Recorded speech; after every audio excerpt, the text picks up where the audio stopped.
하게 하여 주시옵소서. 예수 그리스도의 이름으로 기도하옵나이다. 아멘. 감사합니다. 한번 말씀을 따라서 봅니다. 사명자의 자세. 겟세마네 동산에서 기도를 마치신 예수님이십니다. 그날 밤에 로마 군인들과 대제사장에게 속한 무리들에게 주님께서 잡히시게 됩니다. 그런데도 예수님은 그런 위기 상황임에도 불구하고 당당하게 대처하시는 것을 볼 수 있습니다. 부인하지 않습니다. 내가 그 사람이다. 너희가 잡으려고 하는 그 사람이 바로 나다. 너희가 찾는 나사렛 예수가 바로 나다. 분명하게 밝힙니다. 바로 여기에서 사명자의 자세가 어떠해야 되는지 주님이 주신 그 말씀을 들을 수 있습니다. 오늘도 선포되는 말씀에서 주님을 만나시는 그런 체험들이 다 이루어지시기를 바라고, 여러분 각자에게 명하신 그 사명을 어떠한 자세와 모습으로 감당해야 될 것인지 새롭게 각오하고 결단한 역사도 함께 임하는 그런 귀한 시간 될 수 있기를 예수 이름으로 축원합니다. 주님으로부터 사명을 받은 성도들의 자세와 모습, 오늘 우리에게 주시는 말씀은 이것입니다. 사명을 받은 성도들은 내 자신보다도 나보다도 먼저 이웃의 평안과 행복을 먼저 배려하고 섬기는 그런 모습이 있어야 되는 것입니다. 할렐루야. 따라서 봅니다. 이웃을 먼저 배려합시다. 몇 년 전의 일입니다. 신문에 기사화된 내용입니다. 지체 장애인 한수인 씨가 있었습니다. 지체 장애인 한수인 씨가 서울 경희대학교에 입학을 했습니다. 한 씨는 지체 장애 2급입니다. 굉장히 심합니다. 장애 학생으로는 최초로 입학 사정관제를 통해서 경희대학교에 입학한 그런 학생이 됩니다. 그렇지만 몸에 장애가 심했기 때문에 마음대로 움직일 수 없습니다. 전동 휠체어를 타야만 움직일 수 있었습니다. 학교 생활이 힘들 수밖에 없는 것이죠. 그러나 더욱더 힘든 것은 수업 시간이었습니다. 수업은 전동 휠체어가 들어갈 수 있는 1층 강의실에만 가능했습니다. 또 엘리베이터가 설치된 건물에서만 수업을 들을 수 있었습니다. 고층에 높은 층에 위치한 교수님을 만나볼 수도 없었고 전공 수업도 마음대로 들을 수가 없었습니다. 학교 동아리 활동하는 그 방에 같은 모임도 가질 수가 없었습니다. 엘리베이터가 별로 없었기 때문에 다 계단으로 되어 있기 때문에 그렇습니다. 2학년이 되면서는 문제가 더욱더 심했습니다. 행정학과를 지원해서 전공 과목 수업을 들어야 되는데 그 수업을 듣기 위해서 다른 건물로 이동해야 되는데 그 건물은 전동 휠체어까지도 이용할 수가 없었습니다. 경사로가 있기는 했지만 건물 내부에는 계단이 다 층층마다 있었기 때문에 움직일 수가 없었습니다. 강의를 들을 수가 없었던 것이. 한 씨는 학내 장애학생 지원센터에서 이 문제를 상담을 하게 됩니다. 그리고 학교 측에 해결책을 요구하게 되었습니다. 그래서 학교는 여러 가지 많은 난관이 있었다는 그 사실을 고백을 합니다. 힘들다고 그런 얘기를 합니다. 여러 많은 문제가 있기 때문에. 그렇지만 학교가 그 제안을 받아들이고 여러 가지 방법을 두고 또 고민을 하고 또 고민을 했습니다. 그러다가 한 씨를 위해서 건물에 엘리베이터를 설치해 주기로 결정을 했습니다. 건물이 오래되어서 설치 비용만 2억 원이 넘는다고 그렇게 계산이 나왔습니다. 전동차를 타고 수업을 듣는 장애인이 많은 것도 아니었습니다. 바로 한수인 씨 그 한 명뿐이었습니다. 지체 장애인 그 한 명이 전동차를 타고 지금 학교에 입학하고 수업을 듣는 것이. 그런데 어려움이 있습니다. 그런데 이 한 명, 이 지체 장애인 한수인 씨 한 명을 위해서 많은 사람도 아닌데 그 한 명뿐이었는데, 그렇지만 학교는 그 한수인 씨를 위해서 2억 원을 들여서 엘리베이터를 설치하기로 결정을 한 것입니다. 경희대학교 관계자는 이렇게 말해 주었습니다. 학생 단 한 명이라도 수업을 듣는데 불편해서는 안 된다는 그런 생각에 엘리베이터를 설치하기로 결정했습니다. 그러면서 이어서 말해줍니다. 이어서 말해준 이 말 한마디가 정말 감동이 되었습니다. 사회적 약자에 대한 배려와 약한 사람에 대한 배려와 보호와 환경을 개선해 주는 것은 우리들의 의무 중 하나입니다. 사회적으로 약자인 사람들, 어려움에 있는 사람들을 위해서 그들을 먼저 배려해 주고 먼저 환경도 개선해 주고 보호해 주는 것이 우리들의 의무 중에 하나다고 하는, 이어서 말해준 이 말 한마디가 물론 그 대학교의 명예를 드높이는 한마디였고 참 잘했다고 하는 박수 받는 그런 일이 되었습니다. 할렐루야. 여러분, 오늘날 우리들은 사람들과의 관계 속에서 살아가고 있습니다. 나 혼자 살아가는 세상이 아닙니다. 내가 아무리 잘났어도 나 혼자 살아갈 수가 없습니다. 우리는 누군가와 만나야 되고 누군가와 서로 관계를 이루며 살아가야 됩니다. 우리는 오늘도 가정에서 가족들을 만나고 있었고 교회 와서 성도들을 지금 만나고 있으며 직장에 나가서는 또 다른 직원들을 만나게 됩니다. 사회생활에서는 말 그대로 수많은 그런 사람들을 여러 가지 이유들로 만나며 서로 관계를 이루고 살아가게 되는 것입니다. 인터넷도 마찬가지입니다. 서로 얼굴도 모릅니다. 인터넷 하는 사람들은 서로 이름도 모를 수 있습니다. 어디에 사는지 모를 수도 있습니다. 그럼에도 불구하고 서로 간에 관심되는 일들로 가상의 공간에서 그들이 서로 만나게 되고 서로 어떠한 그런 관계를 이루며 살아가게 되는 것입니다. 그러므로 우리들은 각자 인생의 일들이나 신앙생활의 그런 현장에서 사람들과의 관계를 생각하지 않을 수가 없는 것입니다. 나 혼자 살 수 있는 세상이라면 이웃을 생각하지 않아도 되는 것이에요.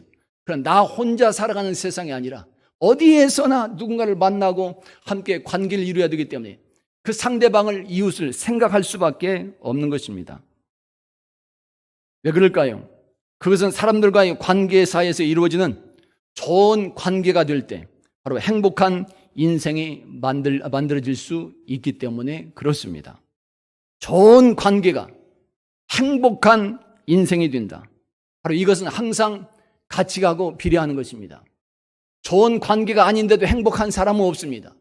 좋은 관계가 이루어져야 행복도 함께 임하고 누리게 되는 것입니다. 할렐루야. 행복의 조건에는 여러 가지 말할 수가 있습니다.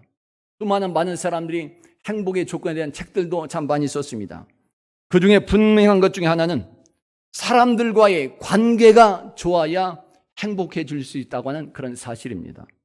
좋은 관계가 행복한 인생을 만들게 되어 있다는 것이에요. 이렇게 서로 간의 좋은 관계, 가정이나 직장에서도 좋은 관계가 되어야 행복할 수 있는 것이고 학교에서도 사회생활에서도 서로 간에 이런 좋은 관계가 되어야 행복할 수 있습니다. 신앙생활도 마찬가지입니다.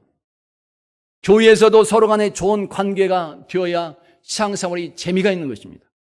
구역에서도 좋은 관계가 이루어져야 되고 남녀 각 기관에서도 좋은 관계가 되어야 되고 봉사와 헌신하고 또 직분 감당하는 데 있어서도 서로 좋은 관계가 이루어져야 진정한 행복한 신앙생활을 한다고 말할 수 있습니다. 이런 관계가 좋지 않으면 신앙생활에 힘이 나지 않는 것이, 봉사하는데 주저앉을 수밖에 없어요. 안 되는 거지. 지속이 안 됩니다. 관계가 좋아야 서로 행복한 신앙생활도 되는 것입니다. 그리고 나아가서는 이렇게 서로 간에 좋은 관계를 이룰 때 교회는 평안하고 부흥하는 역사도 함께 일어나는 것이며 각자에게 주어진 사명도 아름답게 감당하여 드디어 하나님께 영광을 돌리기도 하는 것입니다. 할렐루야. 관계의 법칙이라는 그런 책이 있습니다. 저는 이 책을 참 굉장히 많은 은혜를 받고 저는 이 책을 정말 많이 탐독을 합니다. 관계의 법칙이라는 책이 있습니다. 제가 읽은 책 중에서 몇몇 책들이 정말로 귀중한 제가 감동을 받은 그런 책들이 몇 권이 있는데 그 중에 하나가 참 이 관계의 법칙이라는 이런 책입니다. 미국 LA 동양 선교교회 담임 목사님이셨던 강준민 목사님이 썼던 그런 책입니다. 시간 날 때마다 한 번씩 이 책을 참 읽어봅니다. 책에서 목사님은 오늘날 우리들이 서로 간의 관계가 잘 이루어지며 이런 삶을 살게 될 때 우리들의 삶에 임하는 7가지 유익함이 있다 강조하면서 말해줍니다. 서로 간의 관계가 좋아할 때 임하는 7가지 유익함 무엇이 있을까요? 한번 생각하면서 들어보시기 바랍니다. 먼저는 앞에서 말한 것처럼 서로 관계가 좋으면 행복해진다고 말해줍니다. 잠언 17장에서도 하나님께서 우리에게 말씀합니다. 자, 보실까요? 잠언 17장 똑같이 봉독합니다. 시작. 마른 떡 한 조각만 있고도 화목하는 것이 제육이 집에 가득하고도 다투는 것보다 나으니라. 아멘. 집에 고기가 많이 있으면서 서로 싸우는 것보다는 마른 떡 한 조각만 있으면서도 화목하는 것이 더 아름답다, 행복하다, 좋은 가정이다. 화목하는 것, 가족들의 관계가 잘 이루어진다는 사실을 말해주고 있습니다. 이런 관계가 좋으면 이런 행복이 임하는 것입니다. 다음은 관계를 잘 이루면 유연해진다고 말해줍니다. 유연성, 부드러워진다는 것입니다. 사람들은 자기 주장이 강한 사람들을 별로 좋아하지 않습니다. 여러분, 사람들은 똑똑한 사람들을 별로 좋아하지 않습니다. 자기 주장이 강하기 때문에 그렇습니다. 자기 주장이 강한 사람들은 별로 사람들이 좋아하지 않아요. 누구를 좋아할까요? 유연한 사람들, 온순한 사람들을 좋아한다는 것입니다. 그 유연한 사람과 함께 있고 싶어하는 마음들이 생겨난다는 거죠. 그러니까 오늘 우리들의 삶의 현장에서 내 주변에 사람이 없다면, 내가 친구가 없다면 오늘 내 자신을 살펴볼 필요가 있는 것입니다. 강한 사람은 사람들이 친구하기가 어렵다는 것입니다. 찾아오지 않는다는 것입니다. 유연성 있는 부드러운 사람들, 같이 있고 싶어하고 친구하고 싶어 한다는 것입니다. 잠언 15장에서도 말씀합니다. 보실까요? 똑같이 봉독합니다. 시작. 유순한 대답은 분노를 쉬게 하여도 과격한 말은 노를 격동하느니라. 아멘. 과격한 말은 개성이 강하고 힘내서 자기 주장을 하게 되면 사람들이 싸울 수밖에 없습니다. 그러니까 떨어지는 것이죠. 그러나 유순한 대답은 분노까지도 쉬게 만들어준다 말해줍니다. 다음은 서로 간의 관계를 잘 이루면 하나님과 사람 앞에서 은총을 얻는다고 말해줍니다. 잠언 3장에서 말씀해 줍니다. 자, 보실까요? 똑같이 시작. 인자와 진리가 네게서 떠나지 말게 하고 그것을 네 목에 매며 네 마음판에 새기라. 그리하면 네가 하나님과 사람 앞에서 은총과 귀중히 여김을 받으리라. 아멘.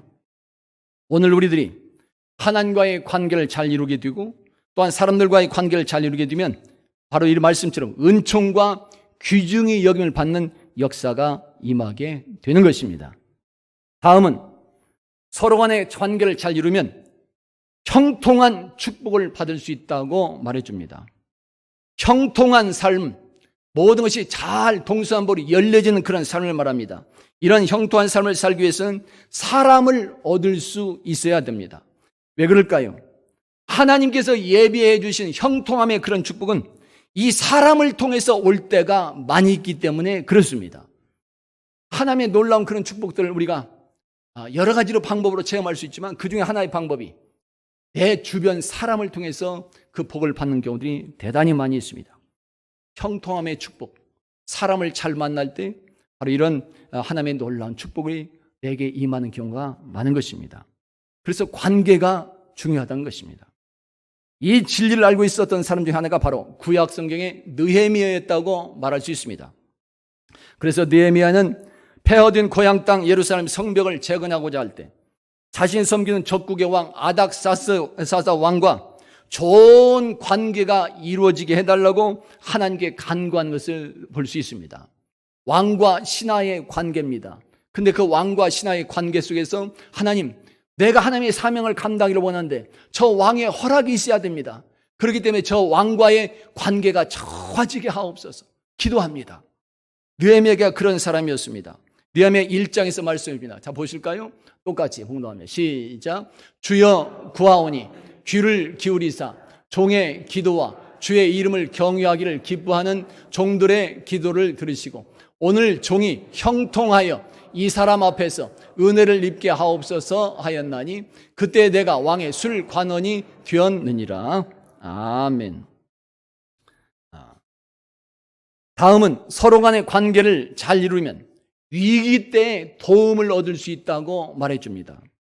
많은 씨앗을 심듯이 평소에 많은 사람들에게 사랑을 베푸는 그런 관계를 잘 이루게 되면 여러 가지 많은 씨앗을 심듯이 우리가 그런 씨앗을, 사랑의 씨앗을 심어두면 평소에 사람들과의 관계에서 그 사람을 잘 대해주는 사랑의 관계를 이와 같이 씨앗을 잘 심어주게 되면 혹시라도 우리들이 위기에 처할 때 우리들을 도와줄 사람들이 나올 수 있다는 것이에요.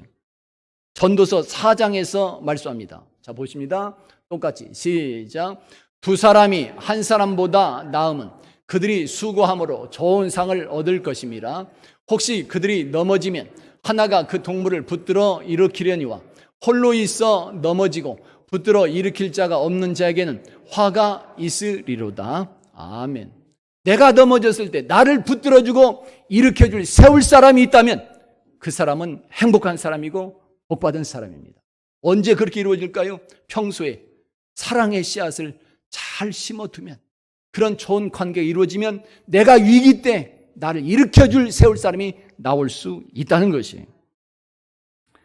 다음은 서로 간의 관계를 잘 이루면 풍성한 삶을 살 수 있다고 말해줍니다. 요한복음 10장에서 말해줍니다. 자, 보십니다. 똑같이 시작.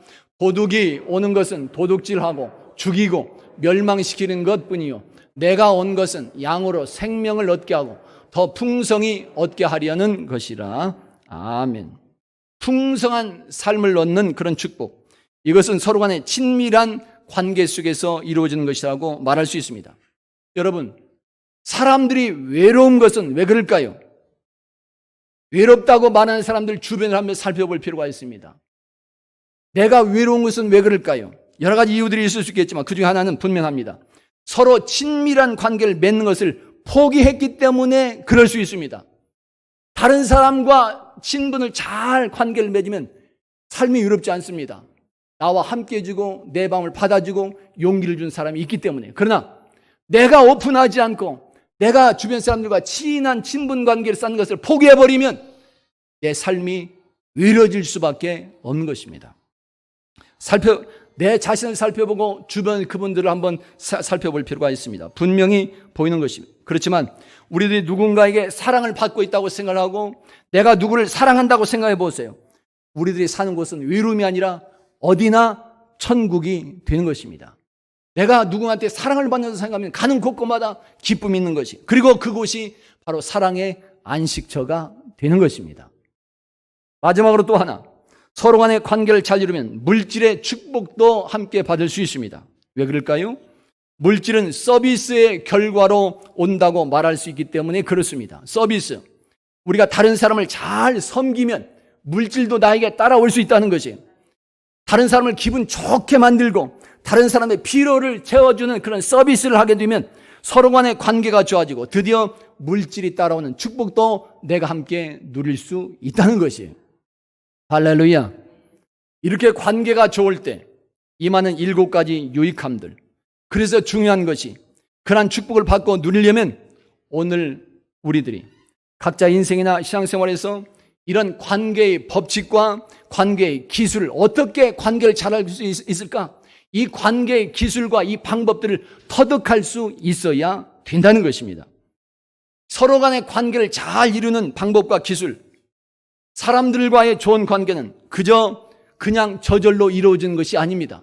가만히 있는데 누가 와서 나한테 좋은 관계를 이루는 그런 법은 없는 것입니다. 방법과 기술을 알아야 좋은 관계가 이루어질 수 있다는 것이에요. 전도서 10장에서 말씀합니다. 어떤 말씀을 주실까요? 자, 보십니다. 시작. 철 연장이 무디어졌는데도 나를 갈지 아니하면 힘이 더 드느니라. 오직 지혜는 성공하기에 유익하니라. 아멘. 자, 보세요. 한번 보세요. 오직 지혜는 성공하기에 유익하다.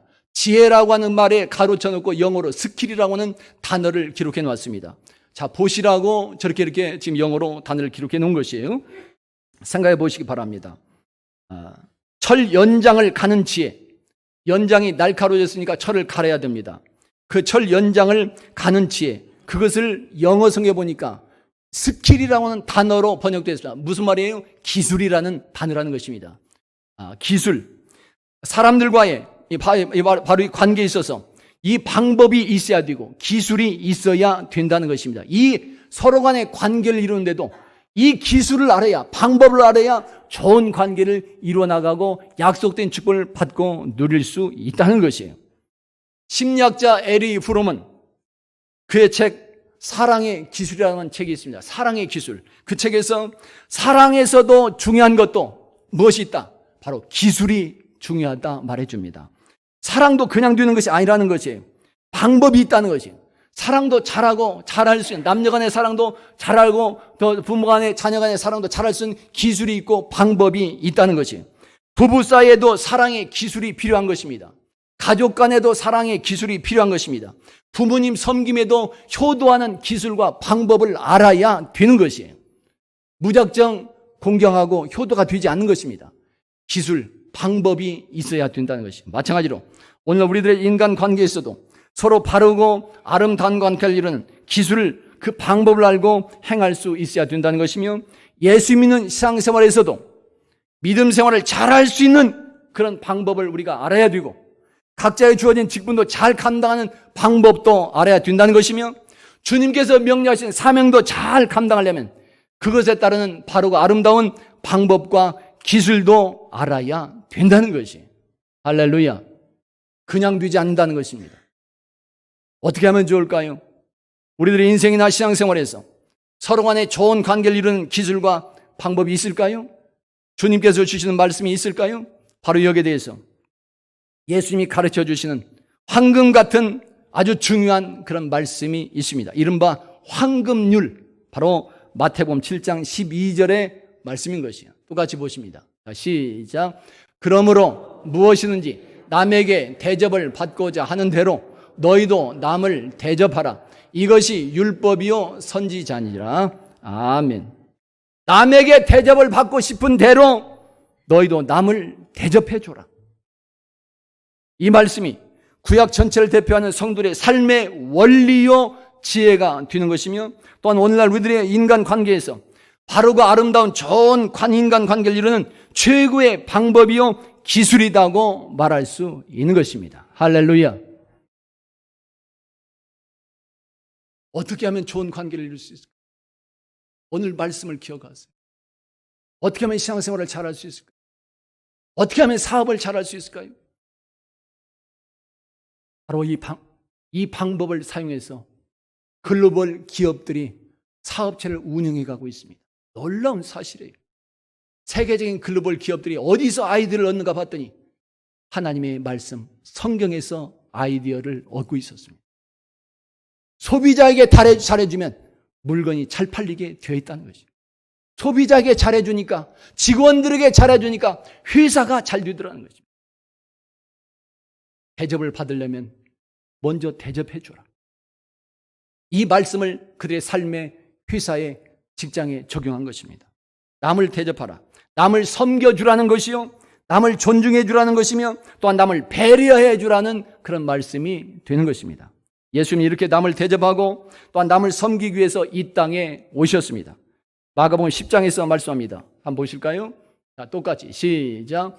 인자가 온 것은 섬김을 받으려 함이 아니라 도리어 섬기려 하고 자기의 목숨을 많은 사람의 대속물로 주려 함이니라. 아멘.